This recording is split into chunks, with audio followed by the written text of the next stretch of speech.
know, I So could see. I definitely think that focus wins. Um, you know, my agency, we have 37 people and we focus exclusively on healthcare. In part, Andre, because doctors are horrible at marketing, just horrible. And so I understand. So one argument or thesis is, yeah, doctors don't really know that they need marketing. And so some people could go, yeah, that's a really tough market, therefore I'm staying out of it. And I take the opposite approach. The opposite approach is doctors know that they're horrible at marketing. So it's a great marketplace to be in because they already know that they suck at it. And Mhm. so our ability to practically step up alongside them and convey how we can help them attract more ideal patients, how we can help them save money, how we can help them, do a number of things, that becomes really, really relevant and real. So for our agency, we made the decision that we would focus on our skill set, which is brand positioning and brand storytelling. So, website development, video storytelling, content marketing, social media, Mhm. digital campaigns. That's really our focus area. We do not do, just because it's not our core competency, we do not do SEO or um, classical digital marketing. It's just not a core competency of ours. And so, yeah, that's So that's what we do. And you touched on one quick thing, and I want to dive a little bit more. Um, what I realized, even by speaking with these healthcare practitioners, they're really conservative. And you mentioned a while ago that they obviously they don't know anything about marketing, but I'm wondering if because they're scared. And I've spoken with a bunch of doctors, and they have been burnt in the past by digital marketing gurus, and these yeah, agencies can get them a million leads tomorrow, and things just never pan out. So they have this thing about them where they're super conservative. So yeah, I wanted to ask you, so how do you break that mode?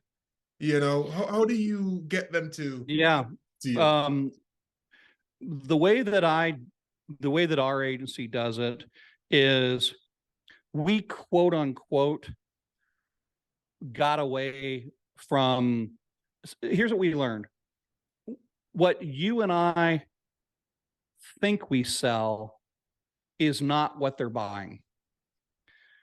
Hmm. No doctor in America, and I'll translate that. No doctor in America wants to buy a website from you and I. No doctor in America wants to pay monthly retainers for SEO. They don't want to do that, comma.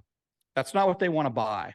Hmm. So what my agency did is we really, really thought carefully about what are we quote unquote really offering them. And so in my agency, and I'll just share it with you, it's called a talking logo. And we developed our talking logo. It consists of three parts. You get to choose your action verb, you get to choose your specialty, and then you get to choose the problem that you're helping them to solve. So check this out, Andre.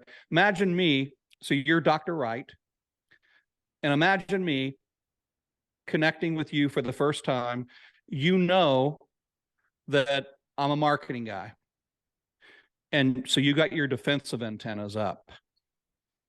And I say to you, hey, Dr. Wright, at Feed, we help private practice orthopedic surgeons, just like you, avoid the money pit of traditional marketing.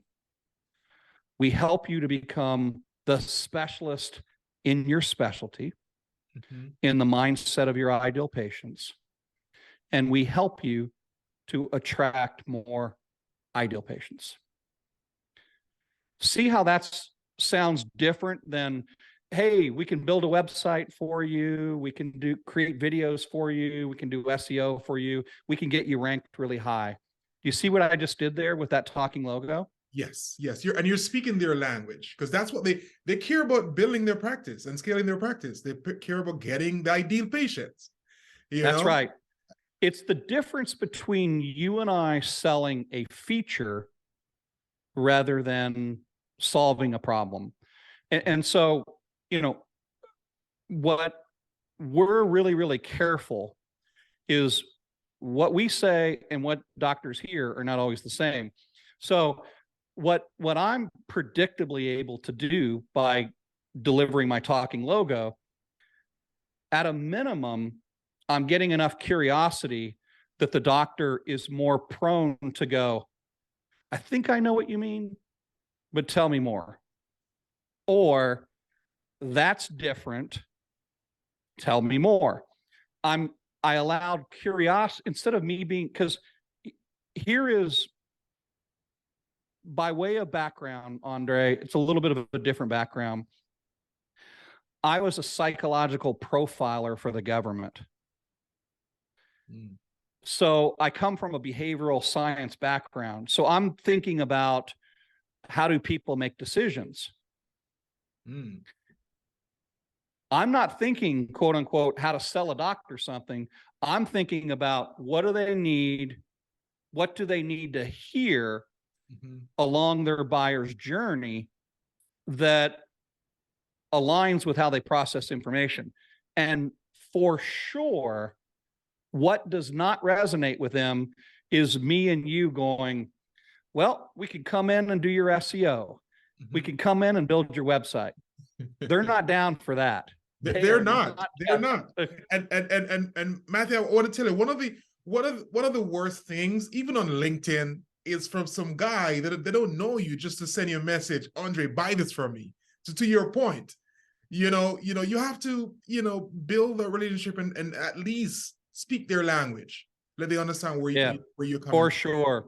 If you've seen me on LinkedIn, you'll notice that I spend a lot of time talking about how we use personalized videos to interact.